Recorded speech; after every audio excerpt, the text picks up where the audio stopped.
নমস্কার,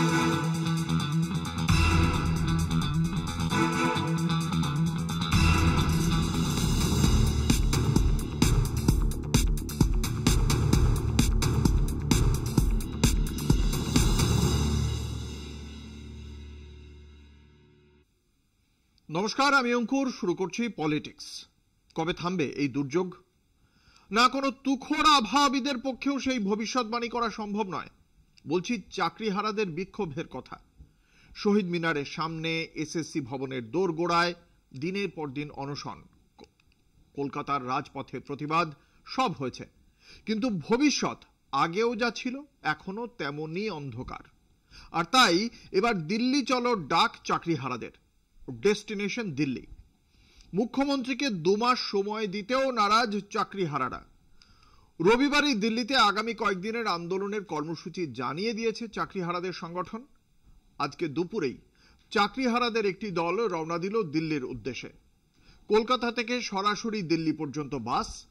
যাত্রাপথে যে যে রাজ্য পড়বে সেই সব রাজ্যের বাসিন্দাদের লিফলেট বিলি করবেন চাকরি প্রার্থীরা।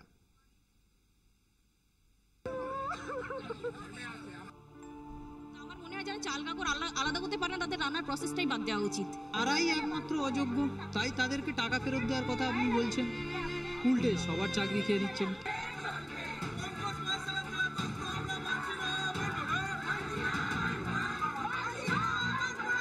বাড়ছে বিক্ষোভ, বাড়ছে আন্দোলনের ছাঁচ। হারানো চাকরি ফেরত চায়। আপাতত এই দাবিতে সুর চড়াচ্ছেন 26,000 চাকরিহারা। এদিকে মুখ্যমন্ত্রীর আশ্বাসেও ভরসা নেই। মমতা বন্দ্যোপাধ্যায় পাশে থাকার বার্তা দিলেও আশঙ্কার মেঘ সরছে না চাকরিহারাদের মন থেকে। মুখ্যমন্ত্রীকে 2 মাস সময় দিতেও নারাজ চাকরিহারারা। তাই এসএসসি ভবন অভিযান।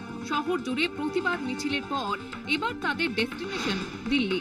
সেখানে কি কি কর্মসূচি, রবিবার তারই রুটম্যাপ জানিয়ে দিলেন চাকরিহারারা। সোমবার যোগ্য চাকরিহারাদের প্রতি সহমর্মিতা জানিয়ে ওয়াই চ্যানেলে পৌঁছয় প্রধান শিক্ষকদের সংগঠন advance society for headmaster and headmistress. যথাসাধ্যভাবে আমরা সব দিক থেকে সফল হতে পারি এবং সরকারের ওপর চাপ সৃষ্টি করে যাতে আমরা মিরর ইমেজটা পাই, এবং সেজন্যই এতটা চেষ্টা। শুধুমাত্র যোগ্যদের কথা বলুন, যারা বৈধভাবে নিযুক্ত হয়েছে তাদের কথা বলুন, যাদেরকে অবৈধভাবে নিযুক্ত করেছে তাদেরকে বাদ দিন। এটাই সমস্যার সমাধান। আর এই কথাটা আমরা সুপ্রিম কোর্টের কাছেও বারবার বলেছি। রিভিউ পিটিশনে সেই একই আবেদন থাকবে, যাতে তারা অযোগ্যদের বাদ দিয়ে যোগ্যদেরকে রেখে সমস্যার সমাধান। অন্যদিকে কলেজ স্ট্রিট থেকে মিছিলে সামিল হয় 2016 United teaching and non teaching forum. OMR শিটে ম্যানিপুলেশনের অভিযোগে মিছিল এই সংগঠনের। ইস্যু আমাদের ছিল নাইসার এক্স এমপ্লয় পঙ্কজ বনসালের বাড়ি থেকে উদ্ধার হচ্ছে হার্ড ডিস্ক। সেই উদ্ধার করছে সিবিআই। সেই হার্ড ডিস্কের অথেন্টিসিটি কতটা, সেটা তো প্রমাণ সাপেক্ষ বিষয়। 16 এপ্রিল দিল্লির যন্তর মন্তরে ধর্ণা অবস্থান। তার আগে সোমবার দুপুরে দিল্লি রওনা। কলকাতা থেকে সরাসরি দিল্লি পর্যন্ত বাস। যাত্রাপথে যে যে রাজ্য পড়বে সেই সব রাজ্যের বাসিন্দাদের লিফলেট বিলি করবেন চাকরিহারারা। 17 এপ্রিল ওয়াই চ্যানেল থেকে সরকারি কর্মীদের ব্যাজ প্রদান কর্মসূচি চাকরিহারাদের একাংশের। সেই ব্যাজ পরেই কর্মস্থলে কাজ করার অনুরোধ। আন্দোলনকারীরাও সেই ব্যাজ পরে আন্দোলন করবেন। 18 এবং 19 এপ্রিল জেলাভিত্তিক মিছিল, পথসভা ও গণস্বাক্ষর সংগ্রহ কর্মসূচি। 22 এপ্রিল রাজভবন অভিযান। দুপুর 12টা নাগাদ শিয়ালদা থেকে মিছিল। রাষ্ট্রপতির হস্তক্ষেপ চেয়ে ডেপুটেশন জমা দেবেন চাকরিহারারা। 23 এবং 28 এপ্রিল রাস্তায় রাস্তায় পথসভা করবেন চাকরিহারারা। 1 থেকে 7 মে ওয়াই চ্যানেলে চাকরিহারাদের রিলে অনশন। 8 মে থেকে আমরণ অনশন কর্মসূচি। এ রাজ্য দেখেছে প্রাপ্য ডিএর দাবিতে সরকারি কর্মচারীদের আন্দোলন। এ রাজ্য দেখেছে আরটি করে নির্যাতিতার বিচার চেয়ে বিক্ষোভ, মিছিল, অনশন। সব ইস্যুতেই রাজ্যের বিরোধিতায় বিক্ষোভের আগুন ছড়িয়ে পড়েছে সর্বত্র। এসএসসির 26,000 চাকরি বাতিলের ক্ষেত্রেও একই ছবি, যোগ্যদের চাকরি যাবে না। মুখ্যমন্ত্রী মমতা বন্দ্যোপাধ্যায় এই আশার আলো আগেই দেখিয়েছেন, কিন্তু চাকরি হারিয়ে দিশাহারা অবস্থা। তাই বিচার ছিনিয়ে আনতে নিজেদের দাবি, নিজেদের প্রাপ্য নিজেরাই আদায় করে নিতে আসরে নেমেছেন তারা। বিচার কি আদৌ মিলবে? হারানো চাকরি ফেরত পাবেন চাকরিহারারা? তাদের পাশে দাঁড়াতে সরকার আর কি কি পদক্ষেপই বা করবে? নজর সেদিকেই। কলকাতা টিভি। চাকরিহারাদের বিক্ষোভ রওনা দিয়েছে দিল্লির দিকে, কিন্তু থেমে নেই রাজ্য সরকার। নেতাজি ইন্ডোরের সভায় মমতা বন্দ্যোপাধ্যায় কথা দিয়েছিলেন তিনি সব রকম ভাবেই চাকরিহারাদের পাশে আছেন। সে কথা রাখারই চেষ্টায় কোনো ত্রুটি নেই। পশ্চিমবঙ্গের পাট চুকিয়ে আজ যখন চাকরিহারারা পা বাড়িয়েছেন রাজধানীর দিকে, তখনও কিন্তু সমাধান সূত্র খুঁজে চলেছে রাজ্য সরকার। এক দফা বৈঠক হয়ে গেছে চাকরিহারাদের সঙ্গে শিক্ষামন্ত্রীর। বৈঠকে আগামী 21 তারিখ নাগাদ যোগ্য অযোগ্য নিয়ে অবস্থান জানাবার প্রতিশ্রুতিও দিয়েছে সরকার। পাশাপাশি চলছে আইনি তৎপরতা। সুপ্রিম কোর্টে রায় পুনর্বিবেচনার আবেদন জানিয়েছে মধ্যশিক্ষা পর্ষদ, যাতে অন্তত স্কুলগুলো এক্ষুনি শিক্ষক শূন্য হয়ে না পড়ে। কিন্তু সুপ্রিম কোর্টে এই পুনর্বিবেচনার আবেদন কি গ্রহণযোগ্যতা পাবে? কি পদ্ধতিতে হবে এই আবেদনের বিচার প্রক্রিয়া? পুনর্বিবেচনার আবেদন খারিজ হলে পরবর্তীকালে কি আর আবেদনের সুযোগ থাকবে? মধ্যশিক্ষা পর্ষদের পক্ষ থেকে সুপ্রিম কোর্টে 25,753 জন বাতিল চাকরির রায়ের পুনর্বিবেচনার আবেদন দাখিল। কি এই পুনর্বিবেচনার আবেদন? এক নজরে দেখে নেওয়া যাক। সুপ্রিম কোর্টের রায়ে যদি ত্রুটি থাকে, রায়দানের পর যদি কোনো নতুন ঘটনা বা তথ্য প্রমাণ পাওয়া যায়, অন্য কোনো উপযুক্ত কারণ থাকে, আবেদনকারী রায়ে যে পক্ষ ক্ষতিগ্রস্ত হয়েছে, রায়দানের 30 দিনের মধ্যে করতে হবে। উপযুক্ত আইনি বিধান বা যুক্তি থাকলে সুপ্রিম কোর্ট তার পূর্ববর্তী রায়কে পরিবর্তন করতে পারে। সুপ্রিম কোর্টের নথিভুক্ত আইনজীবী দ্বারা শংসাপত্রের মাধ্যমে উল্লেখ করতে হবে। সুপ্রিম কোর্টে 2013 রুলস মেনে এই প্রথম পুনর্বিবেচনার আবেদন দাখিল করা হলো।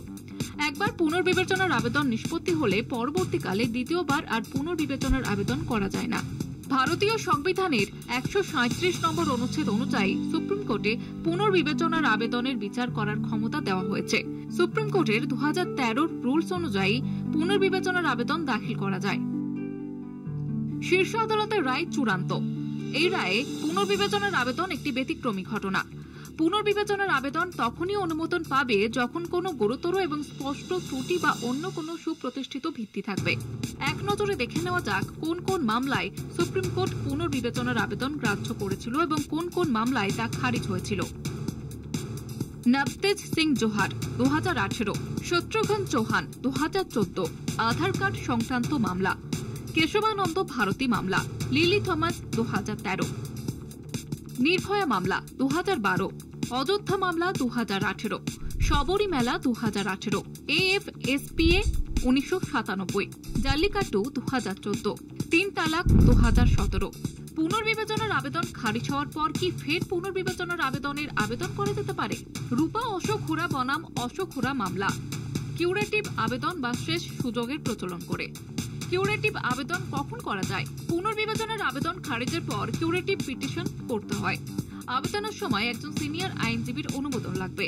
ওই অনুমোদনে উল্লেখ থাকতে হবে সুপ্রিম কোর্টের রুল অনুযায়ী আবেদন করা হয়েছে। এর জন্য নির্দিষ্ট কোনো সময়সীমা উল্লেখ নেই। 3 জন বিচারপতির বেঞ্চে কিউরেটিভ আবেদনের বিচার প্রক্রিয়া চলবে। আইনজীবী মহলের মতে বাতিল চাকরি হওয়া শিক্ষকদের সুপ্রিম কোর্টে আবেদনের শেষ সুযোগ কিউরেটিভ আবেদন পর্যন্ত। কলকাতা টিভি। একটা ছোট্ট বিরতির পর ফিরছি, সঙ্গে থাকুন। কথায় বলে চোরের মায়ের বড় গলা। চাকরিহারাদের পাশে দাঁড়ানো বিজেপি যখন তুমুল চিৎকার করছে রাজ্যের শিক্ষা ব্যবস্থা নিয়ে, ঠিক এই সময় দেশে জুড়ে স্কুল শিক্ষার কি দশা তা নিয়ে রিপোর্ট প্রকাশ্যে এলো। যে রিপোর্ট মোদী সরকারের সর্বশিক্ষা অভিযানের সার্থকতা নিয়েই প্রশ্ন তুলে দিয়েছে। গত 26শে মার্চ রাজ্যসভায় নরেন্দ্র মোদী সরকারের ঘোষিত সবথেকে গুরুত্বপূর্ণ প্রকল্পগুলির মধ্যে অন্যতম সমগ্র শিক্ষা অভিযানের অগ্রগতি বিষয়ে এই রিপোর্ট সংসদে পেশ করা হয়। তাতে দেখা যাচ্ছে সারা দেশে সরকারি স্কুলগুলিতে 9,82,662টি শিক্ষক পোস্ট শূন্য পড়ে রয়েছে। 31,797টি স্কুলে ছাত্রীদের জন্য আলাদা বাথরুম নেই। বেটি বাঁচাও বেটি পড়াও, যেটা ছাত্রীদের ড্রপ আউটের একটা অন্যতম কারণ। নরেন্দ্র মোদী সরকার 2018 সালে সারা দেশে চালু করেছিল সমগ্র শিক্ষা অভিযান। 7 বছর পর দেশের স্কুল শিক্ষা এই জায়গায় এসে পৌঁছেছে। সরকারি তথ্য বলছে এখনো 18,662টি স্কুলে পানীয় জলের ব্যবস্থা নেই। অথচ শিশুরাই তো দেশের ভবিষ্যৎ, নাকি বুড়িয়ে যাওয়া রাজনীতিকেরা?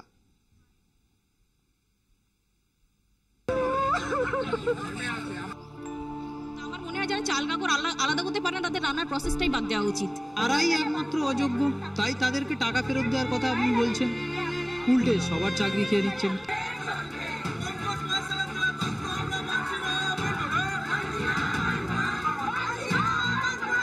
বাড়ছে বিক্ষোভ, বাড়ছে আন্দোলনের ছাদ। হারানো চাকরি ফেরত চায়। আপাতত এই দাবিতে সুর চড়াচ্ছেন 26,000 চাকরিহারা।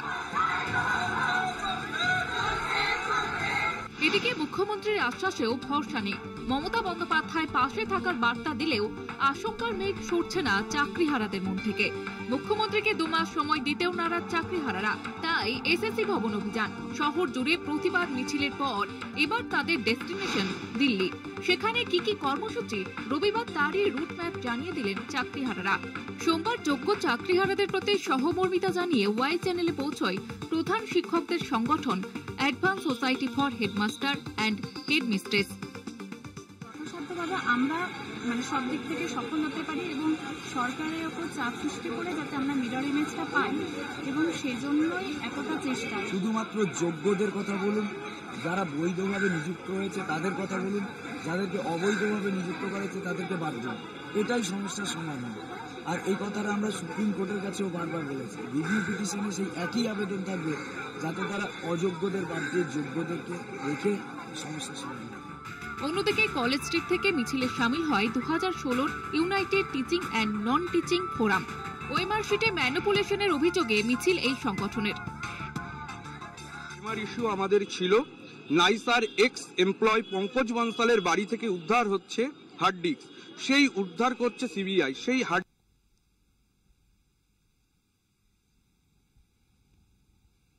বাংলার হাওয়া বাতাসে এমন কিছু আছে যা কোনো সাম্প্রদায়িক সংঘর্ষকেই বেশি দূর এগোতে দেয় না। তাই তো হওয়ার কথা। এই দেশ যেমন মঙ্গলচণ্ডীর, ঠিক তেমনই তো সত্য পীরেরও। সে কথাই তো প্রমাণ হতে চলেছে আবারও। শুক্রবার থেকে একটানা অশান্ত থাকার পরে কিছুটা হলেও ছন্দে ফিরছে মুর্শিদাবাদ, নিভছে হিংসার আগুন। আদালতের নির্দেশে নেমেছে কেন্দ্রীয় বাহিনী। জেলায় গিয়েছেন প্রশাসনিক শীর্ষ আধিকারিকরা। এলাকায় এলাকায় পুলিশি টহল, বাহিনীর রুটমার্চ হয়েছে। ঘরছাড়াদের ফেরাতে উদ্যোগী প্রশাসন। এই পরিস্থিতিতেই অশান্তির পেছনে ষড়যন্ত্রের অভিযোগ করল প্রশাসন। ভিন রাজ্যে বসে গুজব রটানো হচ্ছে, অপরাধীদের রেয়াত করা হবে না, সাফ জানালেন এডিজি আইন শৃঙ্খলা জাভেদ শামীম। দাঙ্গা নয়, শান্তির বার্তা প্রশাসনের। পাশাপাশি প্রশাসনিক পদক্ষেপের কথাও জানিয়েছে রাজ্য। এখনো পর্যন্ত 200-রও বেশি জনকে গ্রেপ্তার করা হয়েছে। গুজব রুখতে মঙ্গলবার পর্যন্ত মুর্শিদাবাদ সহ পার্শ্ববর্তী মালদা এবং বীরভূমে ইন্টারনেট বন্ধ রাখা হয়েছে। যারা গুজব ছড়ান তাদের সরাসরি বলছি, দূর থেকে ঘর পোড়ানোর চেষ্টা করবেন না। সাহস থাকলে এই বাংলার মাটিতে পা রাখুন, দেখতে পাবেন সবাই মিলে বেঁচে থাকা কাকে বলে।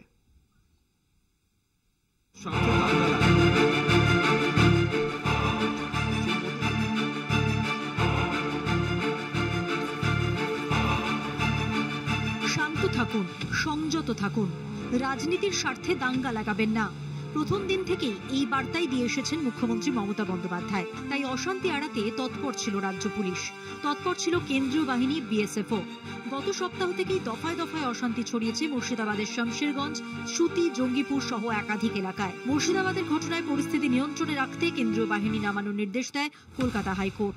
সেই মতো রবিবার সকাল থেকেই স্পর্শকাতর এলাকায় চলছে কেন্দ্রীয় বাহিনীর টহল। রাজ্য পুলিশ, কেন্দ্রীয় বাহিনী এবং বিএসএফ এর তৎপরতায় সোমবার থেকে ধীরে ধীরে ছন্দে ফিরছে মুর্শিদাবাদ। স্বাভাবিক হচ্ছে জনজীবন। এখনো পর্যন্ত 200-রও বেশি জনকে গ্রেফতার করা হয়েছে।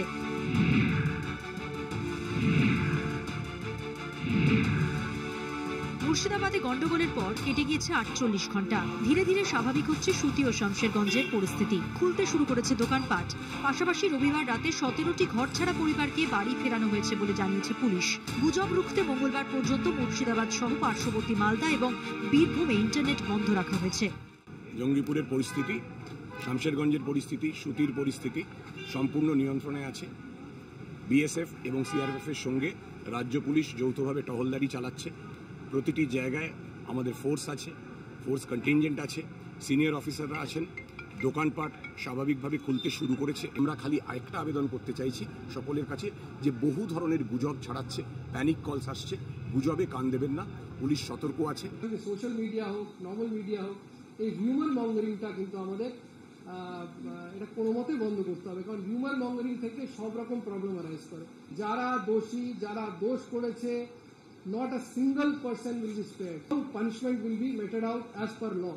নতুন করে অশান্তি রুখতে বিভিন্ন জায়গায় যৌথ টহলদারি সিআরপিএফ, বিএসএফ এর। শুধুমাত্র জঙ্গিপুর মহকুমায় 18 কোম্পানি কেন্দ্রীয় বাহিনী মোতায়েন। রবিবারই ঘটনাস্থলে যান ডিজিপি রাজীব কুমার, সঙ্গে ছিলেন জঙ্গিপুর জেলা পুলিশের এসপি আনন্দ রায়। অন্যদিকে পরিস্থিতি খতিয়ে দেখতে শনিবারই শামশেরগঞ্জে পৌঁছয় দক্ষিণবঙ্গের ফ্রন্টিয়ারের বিএসএফ আইজি। পুলিশি টহল বাহিনীর রুট মার্চে পুরনো ছন্দে ফিরছে মুর্শিদাবাদ। কলকাতা টিভি। ফিরে আসছি বিরতির পর, সঙ্গে থাকুন। আপনারা দেখছেন পলিটিক্স, আপনাদের সঙ্গে রয়েছে আমি অঙ্কুর। নামিয়ে আসিছে ন্যায়ের দণ্ড, দীপ্ত রুদ্র ভয়ঙ্কর। এই কবিতা কি মেহুল চোকসির জন্য একটু বেশি বাড়াবাড়ি হয়ে গেল? তা যদি হয়ও তবু এটুকুই সান্ত্বনার যে বেলজিয়ামে গ্রেপ্তার মেহুল চোকসি। পাঞ্জাব ন্যাশনাল ব্যাংকের 13,850 কোটি টাকা আর্থিক তছরূপ মামলায় অভিযুক্ত মেহুল। 2018 সালে চোকসি দেশ ছেড়ে পালিয়ে যায়। তদন্তকারী সংস্থাগুলি তার বিরুদ্ধে পদক্ষেপ করতে পারেনি। ভারতের অনুরোধেই পদক্ষেপ বেলজিয়াম সরকারের। সিবিআই এর আবেদনে গ্রেপ্তার করে বেলজিয়াম জেলে রাখা হয়েছে মেহুল চোকসিকে।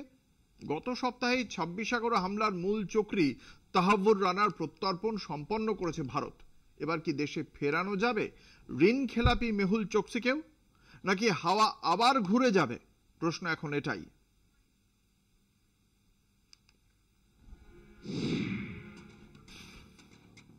অবশেষে গ্রেফতার মেহুল চোকসি। সূত্রের খবর, ভারতের তরফে অনুরোধের পরে পাঞ্জাব ন্যাশনাল ব্যাংকের আর্থিক তছরূপ মামলায় অভিযুক্তের বিরুদ্ধে পদক্ষেপ বেলজিয়ামের। শনিবার হিরে ব্যবসায়ী মেহুল চোকসিকে গ্রেপ্তার করে বেলজিয়ামে জেলে রাখা হয়েছে বলে খবর। ভারতের তদন্তকারী সংস্থা সিবিআই বেলজিয়ামে তার গ্রেপ্তারের জন্য আবেদন করেছিল। পাঞ্জাব ন্যাশনাল ব্যাংকে 13,850 কোটি টাকা তছরূপের অভিযোগ। 2018 সালে চোকসি দেশ ছেড়ে পালিয়ে যায়। ফলে তদন্তকারী সংস্থাগুলি তার বিরুদ্ধে পদক্ষেপ করতে পারেনি। মুম্বাইয়ের আদালতে চোকসির বিরুদ্ধে দুটি গ্রেফতারি পরোয়ানা জারি হয়েছিল। 2018 সালের 23 মে প্রথম গ্রেফতারি পরোয়ানা জারি। 2021 সালে 15 জুন চোকসির বিরুদ্ধে ফের গ্রেফতারি পরোয়ানা। তবে খুব তাড়াতাড়ি জামিনের আর্জি জানিয়ে আদালতের দ্বারস্থ হবেন মেহুল, এমনটাই অনুমান করা যাচ্ছে। 65 বছর বয়সী মেহুলের একাধিক শারীরিক সমস্যা রয়েছে, তার ভিত্তিতেই জামিন চাইতে পারেন তিনি। দীর্ঘদিন ক্যারিবিয়ান দ্বীপরাষ্ট্র অ্যান্টিগা এবং বারবুডায় ছিলেন চোকসি। সেখানকার নাগরিকত্ব রয়েছে তার। অ্যান্টিগা এবং বারবুডায় বিচার বিভাগ জানিয়েছিল তাকে ওই দেশ থেকে কোথাও নিয়ে যাওয়া যাবে না। ফলে সেখানে থাকাকালীন তাকে ভারতে ফেরানো এবং বিচারের আওতায় আনা সম্ভব ছিল না। অ্যান্টিগা এবং বারবুডা থেকে পরে বেলজিয়ামে চলে যান চোকসি। তার স্ত্রী প্রীতি চোকসি বেলজিয়ামের নাগরিক। মেহুলও বেলজিয়ামে থাকার জন্য এফ রেসিডেন্সি কার্ড পেয়েছিলেন। তবে ওই কার্ড পেতে তিনি জাল নথি দিয়েছিলেন বলে অভিযোগ। मेहुल चौकसी गिरफ्तारी होनी ही थी, कब तक बचते? नरेंद्र मोदी जी की सरकार है, किसी को छोड़ती नहीं है। We will know who all are responsible for this, for his easy taking the loans and escaping, from India. Who helped him to escape from India? All these things should come out. And it's exchequer. He has looted the money from the exchequer. Law should deal with him. গত মাসে জানা গিয়েছিল চোকসিকে ভারতে ফেরানোর প্রক্রিয়া শুরু করেছে New Delhi. Belgium সরকারের সঙ্গে সে বিষয়ে আলোচনা শুরু হয়েছে।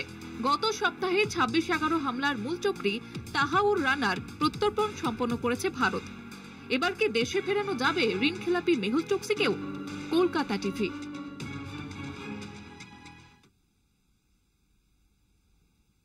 রাজ্যপাল, রাজ্যের সবার দায়িত্ব তাঁর, কিন্তু রাজ্যপালের কাজ যদি বলে তাঁর দায়িত্ব শুধু বিশেষ একটি দলের স্বার্থ রক্ষা, তখন তো গোলমাল বাঁধবেই। ঠিক যেমন বেঁধেছে তামিলনাড়ুর রাজ্যপাল রবিকে নিয়ে। বিধানসভায় পাশ হওয়া 10টি বিল রাজভবনে আটকে রাখার দরুন তাকে স্বেচ্ছাচারী বলেছে শীর্ষ আদালত। কিন্তু সুপ্রিম কোর্টের ধাক্কা খেয়েও সম্বিত ফেরেনি তামিলনাড়ুর রাজ্যপাল RN রবির। মাদুরাইতে এক ইঞ্জিনিয়ারিং কলেজের অনুষ্ঠানে পড়ুয়াদের জয় শ্রীরাম ধ্বনি দেওয়ার আবেদন করে ফের বিতর্কে রাজ্যপাল রবি RSS এর মুখপাত্রের ভূমিকা নিয়েছেন বলে তোপ দেখেছে তামিলনাড়ুর শাসক দল DMK। প্রতিবাদে সরব হয়েছে কংগ্রেসও। জোরালো হচ্ছে রাজ্যপালের পদত্যাগের দাবিও। কেন রাজ্যপাল বাঁধান গোলমাল সে তো সবাই জানে, তাই না? তিনি রাজ্যপাল, সংবিধানের রক্ষাকর্তা, অথচ তারই সৌজন্যে পদে পদে আক্রান্ত হচ্ছে ভারতের সংবিধানের মূল ভাবধারা। তামিলনাড়ুর রাজ্যপাল RN রবিকে ঘিরে বেনজির বিতর্ক শুরু হয়েছে। তার নিশানায় কখনো যুক্তরাষ্ট্রীয় কাঠামো, কখনো আবার ভারতের ধর্মনিরপেক্ষ অবস্থান। MK স্ট্যালিনের সরকার বিধানসভায় পাশ করে রাজ্যপালের সম্মতির জন্য 10টি বিল রাজভবনে পাঠালেও তিনি দীর্ঘদিন যাবৎ তা আটকে রাখেন। এই নিয়ে রাজ্য সরকার সুপ্রিম কোর্টের দ্বারস্থ হলে বিচারপতি JB পাদ্রিওয়ালা এবং বিচারপতি R মহাদেবনের বেঞ্চ রাজ্যপালের ভূমিকার কড়া সমালোচনা করেন। সেই ঘটনার পরপরই ফের জয় শ্রীরাম ধ্বনি দিতে বলে বিতর্কে রাজ্যপাল রবি। যদিও শুধু তামিলনাড়ু নয়, মোদী জামানায় অবিজেপি শাসিত রাজ্যগুলিতে কেন্দ্র নিযুক্ত রাজ্যপালরা বিধানসভায় পাশ হওয়া বিল আটকে রাখাটা অভ্যাসে পরিণত করেছেন।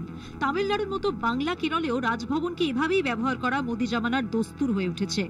গত মঙ্গলবার সুপ্রিম কোর্টে তামিলনাড়ুর রাজ্যপাল RN রবি ধাক্কা খেলেও তিনি যে থামবার পাত্র নয় তা বুঝিয়ে দিয়েছেন রবিবার মাদুরাইতে।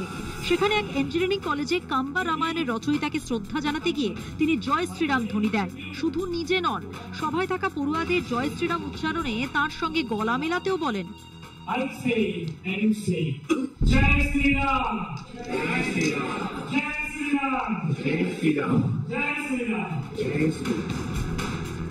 এই ঘটনার ভিডিও সমাজ মাধ্যমে ছড়িয়ে পড়ায় শুরু হয়েছে বিতর্ক। রাজ্যের সাংবিধানিক প্রধান কিভাবে একজন ধর্মীয় নেতার মতো আচরণ করলেন তা নিয়েই প্রশ্ন উঠে গিয়েছে। শুরু হয়েছে রাজনৈতিক বিতর্ক। শাসক DMK এর মুখপাত্র ধরণীধরনের মতে রাজ্যপাল RSS এর মুখপাত্রের ভূমিকা নিয়েছেন। এটা দেশের ধর্মনিরপেক্ষ মূল্যবোধের পরিপন্থী। রাজ্যপাল বারবার সংবিধান লঙ্ঘন করতে চাইছেন। আমরা জানি সুপ্রিম কোর্ট তাকে তার এখতিয়ার আঙুল দিয়ে দেখিয়ে দিয়েছে। অবিলম্বে তার পদত্যাগ করা উচিত। DMK এর সঙ্গে তামিলনাড়ু প্রদেশ কংগ্রেসও রাজ্যপালের সমালোচনায় সরব হয়েছে। রাজ্য কংগ্রেস নেতা বিধায়ক আসানা মৌলানা বলেন, নানা ধর্মের সহাবস্থানকেই সংবিধান স্বীকৃতি দিয়েছে। সেখানে একজন সাংবিধানিক প্রধান একটি নির্দিষ্ট ধর্মের মতাদর্শ প্রচার করছেন। রাজ্যপালের এই আচরণ ধর্মীয় বিভাজনকেই উৎসাহিত করছে। সুপ্রিম কোর্টের ধাক্কার পর থেকেই তার ইস্তফার দাবি উঠছিল। তার দিন পাঁচেকের মধ্যে ফের রাজ্যপালের মুখে হিন্দুত্ববাদী প্রচারের প্রেক্ষিতে তার পদত্যাগের দাবি জোরালো হলো বলেই মনে করা হচ্ছে।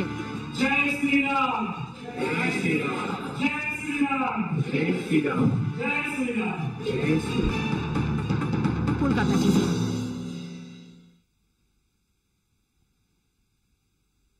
চারিদিকে কানাকানি, কেন এত হিন্দুয়ানি? এ তো সত্যি যে এই মুহূর্তে ভারতের সংখ্যালঘুদের ধর্মীয় স্থান বিপন্ন। সেই সঙ্গে রয়েছে খাওয়া পড়া নিয়ে নির্দেশ, বুলডোজার, সংসদে বিরোধীদের কণ্ঠরোধ, মাঝরাতে বিল পাশ, 140-এরও বেশি বিরোধী সাংসদ সাসপেন্ড। গত 10 বছরে কি না দেখেছে ভারতবাসী? সংবিধানের ভাবনাকে ছিঁড়ে 46 করেছে মোদী সরকার। আর কার্যক্ষেত্রে যাকে অবজ্ঞা করাটাই দস্তুর, জন্মদিনে ঘটা করে সেই BR আম্বেদকর জয়ন্তী পালন করছে নরেন্দ্র মোদীর সরকার। ভারতীয় সংবিধানের প্রাণ পুরুষ আম্বেদকরের 135তম জন্মজয়ন্তী যখন দেশে জুড়ে পালিত হচ্ছে, তখন শাসকের হাতে আক্রান্ত সেই সংবিধানের মৌলিক ভাবনা। সংবিধান স্বীকৃত নাগরিক অধিকার থেকে বহুত্ববাদ বিপন্ন মোদীর ভারতে। হিন্দুত্বের গ্রাসে নিম্নবর্গের স্বাধিকার। কিন্তু কেন গোটা দুনিয়ায় ভারতীয় গণতন্ত্রের যে সম্মান, তাকে মাটিতে না লুটলে কি চলছে না? সাংবিধানিক অধিকার খর্বের বিরুদ্ধে BR আম্বেদকরের মতাদর্শকে হাতিয়ার করাটা নাকি বিরোধীদের একটা ফ্যাশন হয়ে গিয়েছে। লোকসভায় সংবিধান নিয়ে আলোচনায় এমনই দাবি করে আম্বেদকরের নাম নিয়ে ব্যঙ্গ করতে কসুর করেননি কেন্দ্রীয় স্বরাষ্ট্রমন্ত্রী অমিত শাহ। তা নিয়ে দেশ জুড়ে নিন্দার ঝড় উঠলেও ক্ষমা চাননি তিনি। দল হিসেবে নীরব থেকে আম্বেদকর নিয়ে শাহী মন্তব্যে শিলমোহর দিয়েছিল কেন্দ্রের শাসক বিজেপি। আর দেবেই বা না কেন? হিন্দুত্ববাদী উচ্চবর্ণ বিশেষত মনুবাদী আধিপত্যের উল্টো স্রোতে হাঁটার প্রবক্তা আম্বেদকরের সঙ্গে আরএসএস এর বিরোধ ঐতিহাসিক সত্য। ভারতের স্বাধীনতা আন্দোলনে গড়হাজির থাকা আরএসএস এর বর্তমান প্রতিনিধিদের মহাত্মা গান্ধী, বল্লভভাই প্যাটেলের পর আম্বেদকরকে গেরুয়া শিবিরের নায়ক বানাতে ইতিহাসের অপালাপেও নিরলস নরেন্দ্র মোদীর দল। বহু ভাষা, বহু ধর্ম ও বর্ণের ভারতকে হিন্দু রাষ্ট্র হিসেবে গড়ে তোলার লক্ষ্যই সংঘের এজেন্ডা। তা পূরণে প্রধান বাধা ভারতের সংবিধান। বাবা সাহেব আম্বেদকর ভারতের দলিতদের অধিকার প্রতিষ্ঠার পাশাপাশি যুক্তরাষ্ট্রীয় বহুত্ববাদকেই সংবিধানের আধার করেছিলেন। সংঘ কথিত হিন্দু রাষ্ট্র নির্মাণের পথে প্রধান বাধা ভারতের ধর্মনিরপেক্ষ সংবিধান। অন্যভাবে বলা যায়, আম্বেদকরের শিক্ষা আরএসএস এর এক দেশ, এক নিশান, এক বিধান স্লোগানের পরিপন্থী। অথচ দেশের সর্বজন শ্রদ্ধেয় গেরুয়া মুখ 3 দফায় কেন্দ্রে ক্ষমতা দখল করলেও হাজির করতে পারেননি মোদী। তাই দেশের সংখ্যাগরিষ্ঠ দলিত ও পিছিয়ে পড়া জনতাকে আকৃষ্ট করতে আম্বেদকরের নজর দিয়েছে বিজেপি। মতাদর্শগত বিরোধ সত্ত্বেও স্রেফ ভোট কুড়োতে প্রবল অনীহায় আম্বেদকর ভজনা করতে হচ্ছে পদ্ম শিবিরকে। সেটাই কার্যত বেআব্রু হয়ে গিয়েছিল লোকসভায় অমিত শাহের মন্তব্যে। সম্ভবত সেই কারণেই আম্বেদকরের প্রতিকৃতি স্থান হয়েছে নয়া সংসদ ভবনের গুরুত্বহীন অংশে। সংবিধান তথা গণতন্ত্র বাঁচানোর তাগিদে বিরোধীরা একজোট হয়ে যখন আম্বেদকর প্রণীত সংবিধান রক্ষার ডাক দিয়েছে, তখন সংঘ পরিবার বিজেপি শাসিত রাজ্যে দলিত ও জনজাতি নিপীড়নের ঘটনা বেড়ে চলেছে। মানুষের পরিচ্ছদ থেকে খাদ্যাভ্যাস নিয়ন্ত্রণে রাষ্ট্রের মদতে বল প্রয়োগ করছে গেরুয়া বাহিনী। তার মোকাবিলা দুরস্ত। পরোক্ষে সনাতন ধর্মের মোড়কে উচ্চ বর্ণের আধিপত্য প্রতিষ্ঠায় ব্যস্ত মোদী প্রশাসন। ব্যবহারিক ক্ষেত্রে আম্বেদকরের মৌলিক ভাবনাই এখন চ্যালেঞ্জের মুখে। সেই আবহেই সংবিধান প্রণেতার জন্ম জয়ন্তীতে প্রধানমন্ত্রী মোদীর আম্বেদকর ভজনা নিয়ে প্রশ্ন তুলে দিয়েছে কলকাতা টিভি। আসি একটু আন্তর্জাতিক খবরে। শিক্ষা নাও শিক্ষা, এই উন্মাদের পাঠ্যক্রম খুলে দিলাম আজ থেকে, ছাত্রদের সংখ্যা কম। জয় গোস্বামীর এই কবিতা ডোনাল্ড ট্রাম্পের সম্পর্কে বলাই যায়, কিন্তু সত্যি কতটা পাগল ডোনাল্ড ট্রাম্প তাতে কিন্তু সন্দেহ থেকেই যাচ্ছে। এক তো ট্যারিফের স্থগিতাদেশ জারি করে লাভের গুড় খেতে দিয়েছেন কাছের সব কোম্পানির পিঁপড়েদের, আর তারপর এই 90 দিনের যুদ্ধবিরতি ঘোষণা করে মিটিমিটি হাসছেন। ভাবটা এই যে তোমায় সময় দিলাম ভায়া, চাইলে কিন্তু এখনো আমার বন্ধু হতে পারি, চুপচাপ ট্যারিফটা দিয়ে দাও দেখি। কিন্তু মুশকিল হলো, দুনিয়া তো আর ট্রাম্পের মর্জিতে চলে না, তার নিজের হিসেব নিকেশ আছে। আর তাই 90 দিন পর থেকে নয়া শুল্ক নীতি লাগু হবে। ট্রাম্পের এই ঘোষণার পরেও বিশ্ববাজারের শুল্ক অস্থিরতা এতটুকু কমেনি। আমেরিকান প্রেসিডেন্ট ভারত সহ বিভিন্ন দেশের উপরে চড়া শুল্ক আরোপ 90 দিনের জন্য স্থগিত রাখার কথা ঘোষণা করলেও বৈদেশিক বাণিজ্যে অনিশ্চয়তার গ্রাফ ক্রমশই ঊর্ধ্বমুখী। এক রাজায় রাজায় যুদ্ধ। বহির্বাণিজ্যের 2 শক্তিধর দেশ চীন ও আমেরিকা নিজেদের মধ্যে শুল্ক যুদ্ধে মত্ত থাকলেও তার প্রভাব পড়েছে গোটা এশিয়ার অর্থনীতিতে। বাদ যায়নি ইউরোপও। আমেরিকান প্রেসিডেন্ট ডোনাল্ড ট্রাম্পের শুল্ক নীতি অনিশ্চয়তার বাতাবরণ তৈরি করেছে বিশ্বজুড়ে। পরিস্থিতি বেগতিক দেখে ভারত সহ বিভিন্ন দেশের উপরে চড়া শুল্ক আরোপ 90 দিনের জন্য স্থগিত রাখার কথা ঘোষণা করলেও বিশ্ববাজারে অনিশ্চয়তার পিছনে আমেরিকাকেই দায়ী করছে আন্তর্জাতিক ব্যবসায়ী মহল। যদিও এই তালিকায় নেই শি জিনপিং এর চীন। কার্যত চীন আমেরিকার শুল্ক যুদ্ধের শুরু 1 ফেব্রুয়ারি। চীনা পণ্যে 10% শুল্ক চাপানোর কথা আমেরিকা ঘোষণা করতেই 3 দিনের মাথায় আমেরিকান পণ্যের উপরে পাল্টা 15% শুল্ক চাপায় চীন। সেই চাপানুতোরের পরিধি বাড়তে বাড়তে শেষ পর্যন্ত 11 এপ্রিল শুল্ক যুদ্ধে আপাত ইতি টেনেছে বেজিং। 10 এপ্রিল চীনা পণ্যের উপরে ট্রাম্প 145% শুল্ক হার চাপালে পরের দিনে আমেরিকান পণ্যে 125% শুল্ক বাড়ায় শি জিনপিং। যদিও এই শীতল যুদ্ধের প্রভাব পড়েছে এশিয়ার অর্থনীতিতে। ক্রেতা ও ব্যবসায়ী সংস্থার মধ্যে আস্থার টানাটানিতে আমদানি রপ্তানির ক্ষেত্রে অনিশ্চয়তার বাতাবরণ তৈরি হয়েছে বলে মত মূল্যায়ন সংস্থা মুডিজের। এরই মধ্যে মন্দের ভালো, ভারতীয় অর্থনীতির সিংহভাগ যেহেতু ঘরোয়া চাহিদার উপর নির্ভর করে, তাই আন্তর্জাতিক শুল্ক যুদ্ধের প্রভাব খুব বেশি না পড়ারই সম্ভাবনা। কিন্তু সেখানেও অল্প হলেও সিঁদুরে নেক। বিশেষজ্ঞ মহলের যুক্তি, দেশজ উৎপাদন বৃদ্ধি ও তার জেরে মজবুত দেশীয় আর্থিক পরিকাঠামোই আন্তর্জাতিক অস্থিরতা সামাল দেওয়ার ক্ষেত্রে একমাত্র পথ। কিন্তু সেখানেও বড় মুখ করে বলার অবস্থায় নেই ভারতীয় অর্থনীতি। কেন্দ্রীয় পরিসংখ্যান মন্ত্রকের দেওয়া তথ্য বলছে ফেব্রুয়ারিতে দেশের শিল্পোৎপাদন কমেছে 2.9%, যা গত 6 মাসের মধ্যে সবচেয়ে কম। এই পরিস্থিতিতে 3 মাসের শুল্ক বিরতি কাজে লাগাতে চাইছে ভারত। আশার আলো, আগামী এপ্রিলে মার্কিন ভাইস প্রেসিডেন্ট জেডি ভান্সের ভারত সফর। তখনই আমেরিকার সঙ্গে বাণিজ্যের গিট খুলতে চাইছে মোদী সরকার। কলকাতা টিভি।